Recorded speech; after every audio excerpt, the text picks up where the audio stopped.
Stresul oxidativ este inamicul silențios al creierului.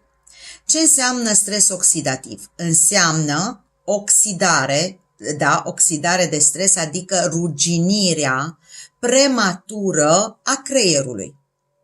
Bolile care vi le voi descrie imediat, au o bază foarte solidă din punct de vedere al cercetărilor științifice care arată legătura dintre stresul oxidativ și producerea bolii respective.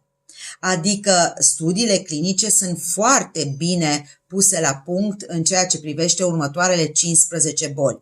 Dar să știți că lista ar putea continua pentru încă cel puțin atâtea.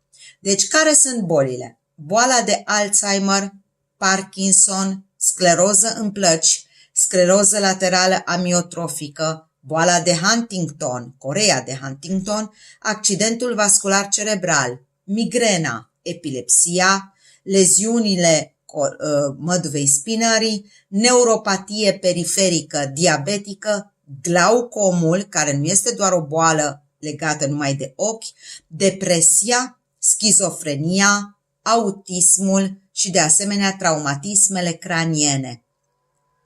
Deci iată, dragii mei, cât de importantă este nutriția antiinflamatorie, cât de important este modul nostru de viață antiinflamator pentru a împiedica degenerarea prematură a sistemului nostru nervos.